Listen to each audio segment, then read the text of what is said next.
the wind chill is 20 degrees lower than the actual temperature. It's around 40 and the wind chill is in the 20s. 35 miles in, and lots of rocks, lots of hills. Kind of broke apart probably around mile 25. And then there was a part of the race where it felt really spread out, and I kind of forgot where I was. Bandera's got it all.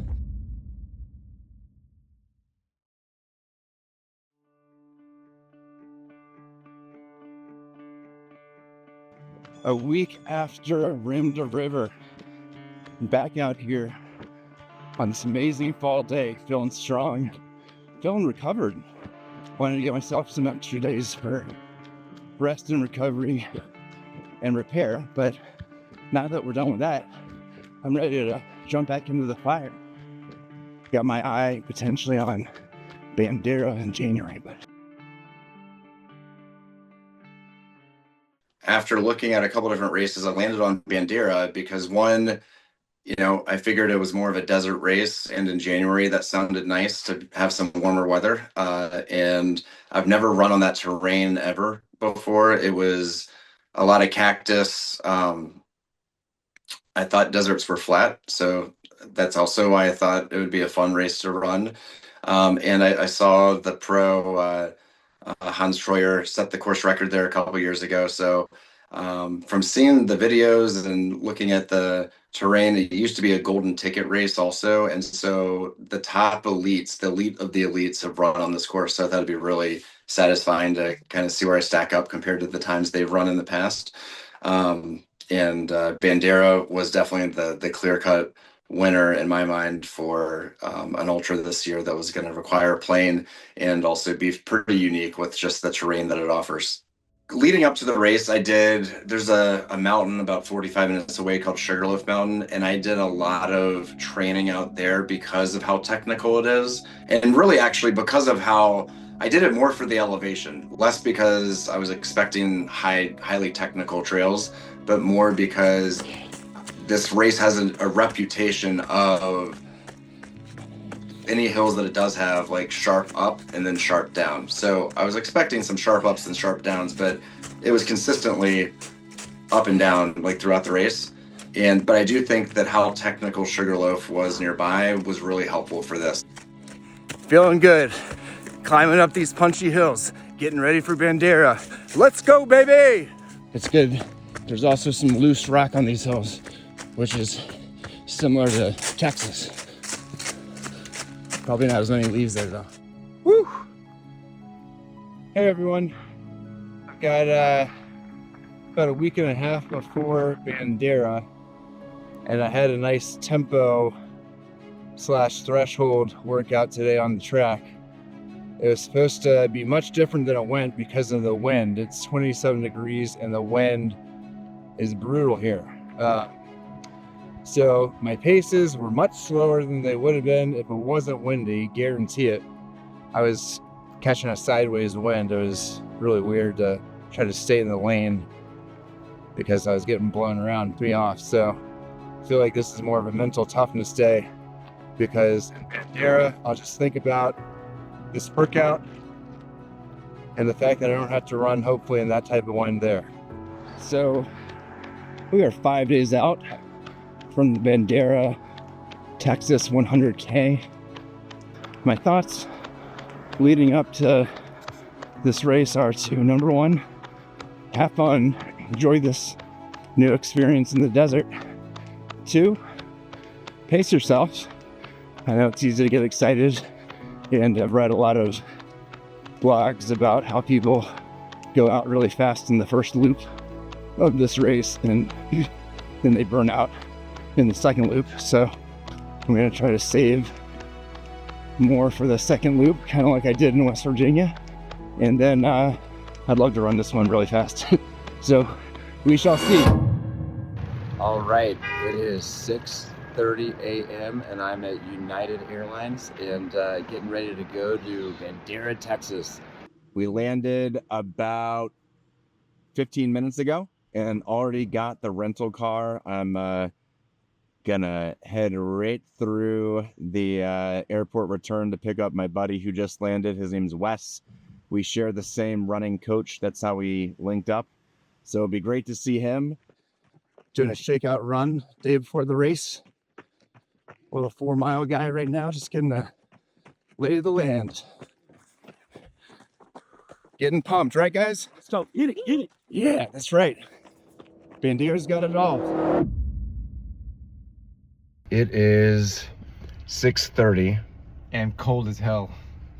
We are in the desert, and the wind chill is 20 degrees lower than the actual temperature. It's around 40, and the wind chill is in the 20s. And apparently the highest the wind chill is going to get today is it might hit 40. So not exactly what we had in mind for Bandera, but you know, these races throw a curveball and we never know what it's going to be. But today it was, we're going to be feeling like we're running in below freezing temperatures, at least for the first half. So pretty wild, but everyone's got to run in the same conditions. Yeah, man. So Everyone's got to deal with it. yeah. Wes has got a nice face sweater going, so I'm a little jealous. But we're excited. Hell yeah. It's been months of anticipation, and I'm just shocked that an hour before the race, there's like 400 cars here already. It's a big deal. It's a big race. Everyone's got to run in this, and it's going to be gorgeous out there once the sun comes up. Any last thoughts before the race starts, Wes? If you don't stop moving, you stay warm. Yeah, we got to be moving and grooving today, or else we're gonna be in trouble. My main thing was executing on a game plan and not getting too hyped up and excited about the runners. So to start, I mean, some runners went out fast off the start, and I was like, this is a 62-mile race, right? Because I mean, it looked like a sprint. I mean, my first mile was 6:30, which was way faster than like what I was going to end up settling into. But I realized a lot of people wanted to get faster before it turned into single track, because you could really bottleneck up if you're behind a bunch of slow people. Coming into this race, I just wanted to run the first loop, the first 31 miles, super casual, enjoy it, and take stock of the terrain so that you know what you have to do the second loop. All right. I am currently 16 miles into the 100k here in Bandera, and just taking it relatively easy. On a scale of 1 to 10, I'd say my effort's at a 5, and gonna keep it there at least until I get to mile 30. Trying to make sure I'm saving up for that second loop. But it's beautiful out here. The terrain is really runnable on this section. It was really technical for about maybe 9 of the first 15 miles, and now it's pretty good. So enjoying it. And then the second loop, I really wanted to start pushing it, and it felt kind of like the last quarter of the rim to river. So I came in casual the first loop, and then really started to push it. And what's interesting in these races is when you feel like you're pushing it, you might be slower than you were in the first half, but there's still gas in the tank. So I just wanted to execute on that game plan, and I did. All right, so I'm almost at the halfway mark. The wind is still pretty fierce, but the temp went up. So I am just wearing a singlet now compared to all the layers earlier. And this course is a little more technical than I would have guessed. I always thought of a desert as kind of flat and runnable. And there's parts of this course that are certainly that, which is the section I'm on right now. But there's a lot of ups, downs, and rolling rocks. You got to be careful on those, or else you'll twist your ankle or something. So beautiful day. It warmed up, and I really want to have a good second half of this race so I can not be out when it's dark for too long, because it's going to get cold fast again. But loving the run here. Thanks again, wife, for letting me get out here. Because the sun had come out, and for that 60 minutes, the wind had stopped. and I could see pretty quickly, like even just in the 50s, it felt hot running out there in the sun, and I could see how grueling and how much of an oven that race can feel when it's actually in the 70s and 80s and not windy. Okay, 35 miles in, and lots of rocks, lots of hills. Trying to muscle it in and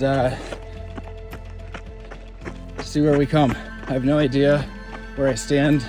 I'm just working on executing the plan, which is to try to keep the pace and the effort up and just make it to each aid station at a time. So we shall see, friends. I'm feeling good. Just gotta really bear down, buckle down, and focus just on like every 5 miles at a time. So stay tuned. Still windy, still rocky, but I love it. This is an awesome race. All right, let's go. Where the top three kind of broke apart probably around mile 25, and I was hanging back with still, the fast bunch, but it had broken off a little bit. And then there was a part of the race where it felt really spread out, and I kind of forgot where I was in the race, and I wasn't too concerned about it because I was still knowing and feeling that I had some gas left for the final stretch. Particularly the last 10 miles was where I said I was gonna, in my mind internally, was when I was gonna flip the switch and really just kind of get after it. So at mile 10 they told me that I was in 8th place, and so that's around where I had in mind, kind of where I thought I might be. I was glad I was in the top 10, and then passed a bunch of people, but there was also a 50k going on, but I could tell the 100k runners because they looked like serious runners. And when I passed a couple of them, I felt good. I felt like I was probably in 6th, which I was. And then the last quarter mile, I saw one more person way up there ahead of me, but I was making ground on him, but just ran out of mileage at the end to actually catch him. But that was the 5th place person, and it was good enough for a pretty strong finish there in the top 10. Came in 6th, just a couple seconds behind 5th. And if I had to do it again, I think it could probably come in the top 3. So there's the Sokol with the little bib in the middle. And the only thing I like better than the trophy actually is the belt buckle that they give you for completing it. So everyone got this, but it's a rattlesnake, as you can see on the belt buckle for the 100k. So mission accomplished. Very exciting race, very satisfying, and looking forward to more. For any of these races, always expect curveballs. Don't expect it to go just as you want. You obviously have a game plan that you want to execute on. And I think this race went really, really well because I didn't hold the race too tightly. You got to hold it loose enough for yourself to make moves going forward, even when there's things that are changing throughout the race that might have been unexpected. So stay tuned. We're gonna have an awesome 2026 race season here, and we're gonna see what we can do. But I think that speed is what I'm gonna be focused on most throughout this season, so I can put myself in a position this time next year to really gun after a golden ticket, perhaps.